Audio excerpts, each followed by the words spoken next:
Good evening friends, मैं अभिजीत कुमार समृद्धि IAS Patna online class में आप सभी का हार्दिक स्वागत करता हूं। दोस्तों, आज जो आपका ये टैगलाइन है वो ये है कि हिंदुत्व से दूरी बनाई तो कुर्सी पर बनाई। ये देखिए, टैगलाइन से दोस्तों ये मत समझिएगा कि ये कोई राजनीतिक टॉपिक मैं आपके सामने लेकर के आया हूँ। बेसिकली इसके माध्यम से मैं आपको महाराष्ट्र के जो राजनीतिक समीकरण है और जो महाराष्ट्र में संवैधानिक संकट उत्पन्न हुआ है उस संवैधानिक संकट पे बात करूंगा, दल बदल कानून पर बात करूंगा, एंटी डिफेक्शन लॉ पे बात करूंगा। दोस्तों, तो काफी कम समय में पूरे महाराष्ट्र के मुद्दा को मैं आपको समझाने का प्रयास करूंगा, क्योंकि इस तरह के जो व्यवहारिक समझ हैं इनसे भी हमारे एग्जाम्स में प्रश्न जो है सो पूछे जाते हैं। जैसे कि ये सुनने में आ रहा है कि जो मुख्यमंत्री उद्धव ठाकरे साहब हैं वो ये सिफारिश कर सकते हैं राज्यपाल भगत सिंह कोश्यारी से कि जो विधानसभा है उसको भंग कर दिया जाए और चुनाव कराया जाए, है ना। ये चर्चा आ रही है, लेकिन तो क्या ये हो सकता है, क्या ये पॉसिबल है, और अगर ये होगा तो किस स्थिति में होगा, कैसे होगा या नहीं होगा, इन सभी मुद्दों पर दोस्तों मैं आपसे बातचीत करूंगा, इसको क्लियर करने का प्रयास करूंगा। ठीक है, वीडियो अंत तक देखिएगा, हमारे साथ बने रहिएगा। सारी बातें समझ में आई तो वीडियो को लाइक करें, शेयर करें, सब्सक्राइब करें और कमेंट करें। दोस्तों चलिए, तो यहाँ पे टॉपिक है हिंदुत्व से दूरी बनाई तो कुर्सी पर बनाई। दोस्तों, मुद्दा क्या है? पिछले 2-3 दिनों से आप देख रहे हैं कि महाराष्ट्र जो है वो राजनीतिक अस्थिरता का शिकार है। ठीक है, पॉलिटिकल डैमेज चल रहा है महाराष्ट्र में। महाराष्ट्र में क्या है कि जो गवर्नमेंट चल रही थी शिवसेना के नेतृत्व में, है ना, उसके मुख्यमंत्री जो थे वो उद्धव ठाकरे जी थे। ठीक है, उद्धव ठाकरे महाराष्ट्र के सीएम थे, है ना, अभी भी है ना, तो वो सीएम है। ठीक है, लेकिन परिस्थितियां कुछ बदली हुई सी लग रही है। परिस्थितियां क्या बदली हुई है, तो पहले मैं आपको कुछ मैथमेटिक्स बता दूं महाराष्ट्र का, फिर उस मुद्दे पे बात करता हूँ। महाराष्ट्र में विधानसभा की कुल 288 सीटें हैं। ठीक है, और अभी महाराष्ट्र विधानसभा में 287 लोग हैं। ठीक है, 227 हैं। शिवसेना के एक जो मेंबर है उनकी डेथ हो गई, इस वजह से नंबर 287 हो गया है। ठीक है, इसमें से महाराष्ट्र में सरकार चलाने के लिए आपके पास 144 विधायकों का समर्थन चाहिए, जो कि 144 विधायकों का समर्थन उद्धव ठाकरे के पास था। इसी वजह से उनकी सरकार चल रही थी। तो कैसे था? तो जो चुनाव हुआ था उस चुनाव में शिवसेना को 56 सीटें आई थी, एनसीपी को 53 सीट आई थी और कांग्रेस को 44 सीट आई थी। ठीक है, तो इनका गठबंधन हुआ जिसको महाविकास आघाड़ी के नाम से महाराष्ट्र में जाना जाता है। महाविकास आघाड़ी की सरकार महाराष्ट्र में चल रही थी गठबंधन में। ठीक है, तो अब देखिए, ये 56 शिवसेना का, एनसीपी का 53 और कांग्रेस का 44, ये बड़ी पार्टियां थी जिनके बड़े सीट्स आए थे। इसके अलावा इनके साथ गठबंधन में और भी पार्टियां थी, जैसे कि एसपी को 2 सीटें, पीजीपी को 2 सीटें और बीवीए को 3 सीटें और 9 निर्दलीय इनके साथ थे। ठीक है, तो इनका टोटल जो नंबर था वो 169 था, यानी बहुमत से बहुत ज्यादा। बहुमत 144 पे था और इनके अलायंस 169 थे। ठीक है, तो अब ऐसी स्थिति में इनकी सरकार मजे से चल रही थी, कोई दिक्कत नहीं था, बेहतर तरीके से चल रहा था, बहुमत से ज्यादा सीट था। लेकिन फिर क्या हुआ कि इनके ही कैबिनेट के एक मिनिस्टर जो है, जो उप मिनिस्टर जो है एकनाथ, जिनका नाम अभी चर्चा में चल रहा है, तो ये जो है शिवसेना के ही सदस्य हैं, शिवसेना के मेंबर हैं, और उनका कहना है कि हम वर्तमान की जो शिवसेना है इस शिवसेना के विचार से खुश नहीं है, जबकि वो सरकार में है, मंत्री हैं एकनाथ। ठीक है, तो ये ने कहा कि भाई हम बाला साहब ठाकरे की शिवसेना का समर्थन करते हैं, जो कि हिंदुत्व पे चलती थी, हिंदुत्व की आइडियोलॉजी पे काम करती थी। लेकिन यह महाविकास आघाड़ी की जो सरकार है, जो उद्धव ठाकरे के नेतृत्व में चल रही है, जिसमें कि शिवसेना शामिल है, तो इस सरकार में हिंदुत्व को एजेंडे को आगे नहीं बढ़ाया जा रहा है ना। उनका कहना था कि वो, चाहे आपने कुछ समय पहले देखा होगा कि वो माइक के लेकर के लाउड स्पीकर विवाद हुआ था, या हिजाब विवाद हुआ था, है ना, या अभी जो एक और विवाद हुआ था, आपके कुछ स्टेटमेंट्स दिए गए थे पैगंबर साहब के पे, तो उस तरह के जो विवाद हुआ था उसमें उनका कहना है कि हिंदुत्व का स्टैंड नहीं लिया गया महाराष्ट्र सरकार की तरफ से, जबकि हमारा जो बाला साहब ठाकरे ने जो शिवसेना को इसकी स्थापना करी थी तो हिंदुत्व के आइडियोलॉजी पे ही स्थापना किया था। तो चूंकि उद्धव ठाकरे जो कि शिवसेना के हैं, बाला साहब ठाकरे जी के पुत्र हैं, लेकिन ये उस विचारधारा को नहीं कंटिन्यू कर रहे हैं सत्ता के चक्कर में, है ना। क्योंकि इनके साथ जो गठबंधन में जो है उनकी आइडियोलॉजी, जैसे कि कांग्रेस की आइडियोलॉजी और एनसीपी की जो आइडियोलॉजी है वो हिंदुत्व की आइडियोलॉजी नहीं है। तो इनका कहना है कि वो दूसरे आइडियोलॉजी पे चल रहे हैं, हमारा आइडियोलॉजी दूसरा है, तो हम अपने दूसरे आइडियोलॉजी के साथ अब लंबे समय तक सरकार बना करके नहीं रह सकते हैं, ऐसा एकनाथ का कहना है। और एकनाथ जी ने इस तरह से क्या किया कि कुछ विधायकों के साथ, कुछ विधायकों नहीं, अब जो संख्या निकल के आ रही है वो 40 से 50 विधायकों की संख्या निकल के आ रही है कि 40 से 50 विधायकों के साथ वो क्या हुए कि महाराष्ट्र से चले गए सूरत, और आज का अपडेट ये है कि वो सूरत से कहां चले गए, असम। और असम में जो है उनका कहना है कि हमारे पास 40 से 50 विधायकों का समर्थन है। तो दोस्तों देखिए कि अब यहाँ पर मैथमेटिक्स जो है सो गड़बड़ हो गया।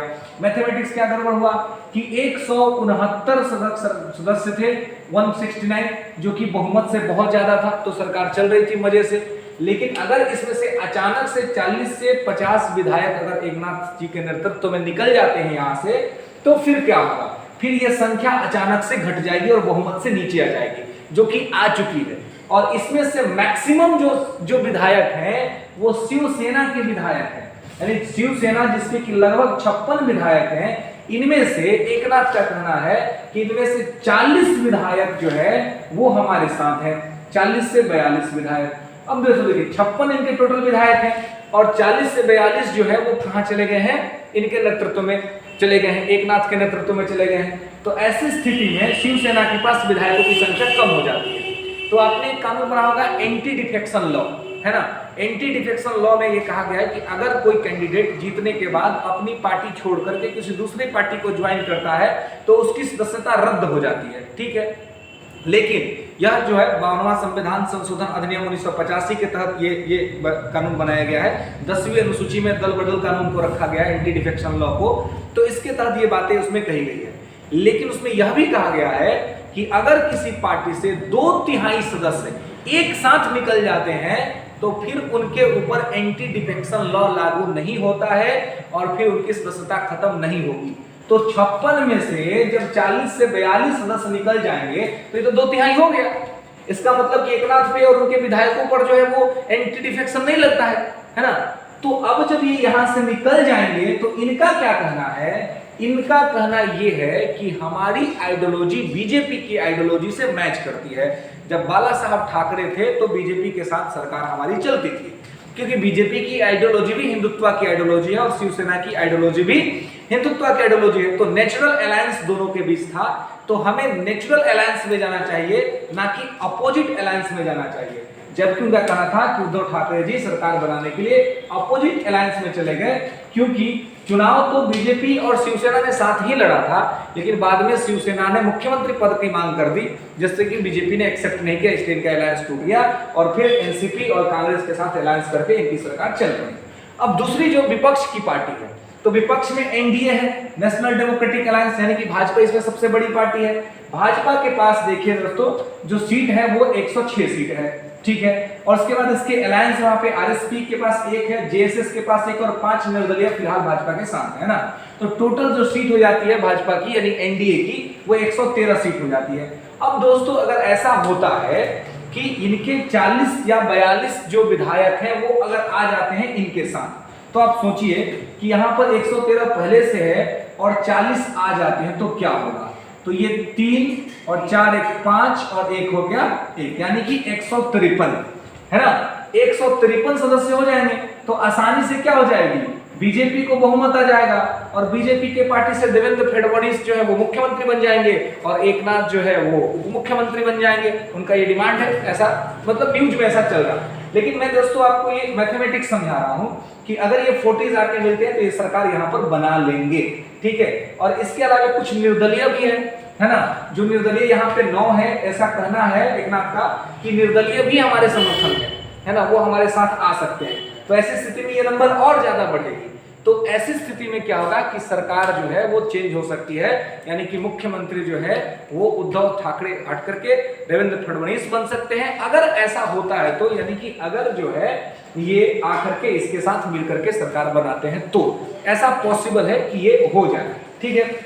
ऐसा हो सकता है, ये मैथमेटिक्स कर रहे हैं कि 144 का आंकड़ा तो किसी को भी क्रॉस करना पड़ेगा। चलिए दोस्तों, अब आगे बाकी ये सारे लोग कुछ जैसे कि और अदर्स कुछ हैं, जैसे कि एआईएम को भी 2 सीटें वहां पे आई है, सीपीआई को 1 और एमएनएस को 1, तो ये पूरा अदर्स 5 है जो कि विपक्ष में बैठे हुए हैं, ना उनके साथ अलायंस में है और ना ही एनडीए के साथ अलायंस में, ये लोग अलग हैं, ठीक है। तो अगर मान लीजिए कि अगर ये 5 जाके उधर सपोर्ट भी करते हैं तो उससे कुछ खास नहीं होने जाने को है, क्योंकि अगर 40 विधायक निकल जाते हैं शिवसेना से और वो एकनाथ खड़गे के नेतृत्व में, तो फिर शिवसेना तो टूट जाएगी, खत्म हो जाएगी। और ऐसी स्थिति में अगर ये कहा जा रहा है कि जो उद्धव ठाकरे हैं वो राज्यपाल भगत सिंह कोश्यारी से इस बात की सिफारिश कर सकते हैं कि विधानसभा भंग कर दिया जाए, डिसॉल्व कर दिया जाए और चुनाव की घोषणा की जाए, मतलब कि चुनाव होगा। तो देखिए दोस्तों, राज्यपाल जो है ना वो कभी भी अल्पमत की सरकार का बात मानने के लिए बाध्य नहीं है। राज्यपाल बहुमत की सरकार बहुमत की सरकार का बात मानने के लिए बाध्य है। तो उद्धव ठाकरे जो है उनके पास अभी मेजोरिटी नहीं है, बहुमत नहीं है, तो जब वो ये ऑफर लेकर के जाएंगे राज्यपाल के पास तो राज्यपाल इसको रिजेक्ट कर सकते हैं, कर ही देंगे, नहीं करने वाली कोई बात ही नहीं है, क्योंकि इनके पास बहुमत नहीं है और राज्यपाल बहुमत का ही बात मानने के लिए बात है। अगर सरकार के पास बहुमत नहीं है तो राज्यपाल सीधे कहेगा कि आप फ्लोर टेस्ट कराइए और आप बहुमत सिद्ध करिए। अगर बहुमत सिद्ध कर पाएंगे तो ठीक है, यानी 144 से ज्यादा का आंकड़ा दिखा पाएंगे तो आपकी बात मानी जाएगी। लेकिन अगर आप बहुमत सिद्ध नहीं कर पाते हैं तो आपको रिजाइन करना पड़ेगा और रिजाइन करके आपको मुख्यमंत्री पद से इस्तीफा देना पड़ेगा और फिर जो है सो जिसके पास बहुमत होगा वो मुख्यमंत्री बनेगा। तो दोस्तों कहने का मतलब है कि ये पूरा मुद्दा जो है वो इसी टॉपिक से जुड़ा हुआ है, हिंदुत्व से दूरी बनाई तो कुर्सी पर बनाई, है ना। क्योंकि एकनाथ का यही कहना है कि हमारा जो पार्टी शिवसेना जो बनी है उसका जो एजेंडा है, जो उसकी आइडियोलॉजी है वो हिंदुत्व की आइडियोलॉजी है। लेकिन हिंदुत्व की आइडियोलॉजी को छोड़ करके आप मुख्यमंत्री बने रहने के लिए आप एनसीपी और कांग्रेस की आइडियोलॉजी को फॉलो कर रहे हैं, इससे शिवसेना संतुष्ट नहीं है, शिवसेना के विधायक खुश नहीं है। इसलिए हमें अपने नेचुरल अलायंस के साथ जाना चाहिए, अपोजिट अलायंस को छोड़ना चाहिए, है ना। इस मुद्दे पर आपने देखा कि जो उद्धव ठाकरे उन्होंने यहां तक कहा कि भाई हम अगर एकनाथ मुख्यमंत्री बनना चाहते हैं तो मैं उनको ऑफर करता हूं वो मुख्यमंत्री बन जाए, लेकिन उन्होंने कहा कि हमें मुख्यमंत्री नहीं बनना है, हमें एनसीपी से अलायंस तोड़ना है, कांग्रेस से अलायंस तोड़ना और भाजपा के साथ अलायंस में जाना है, जिस बात को मानने के लिए उद्धव ठाकरे तैयार नहीं है। तो ऐसी स्थिति में महाराष्ट्र संवैधानिक संकट में है कि अगला महाराष्ट्र का मुख्यमंत्री कौन होगा। क्या उद्धव ठाकरे मुख्यमंत्री बने रहेंगे या फिर कोई नया मुख्यमंत्री देखने को मिलेगा, देवेंद्र फडणवीस को मौका मिलेगा या फिर एकनाथ जो है वो मुख्यमंत्री बनेंगे या मुख्यमंत्री बनेंगे।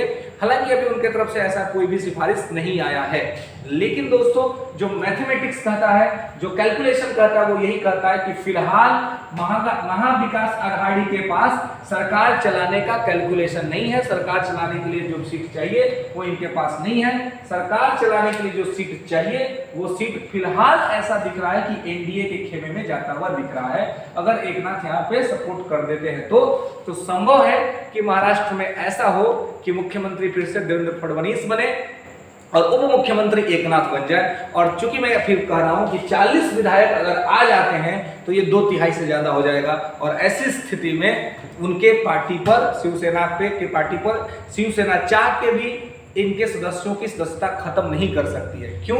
क्योंकि इनके पास 2/3 से ज्यादा सदस्य हैं।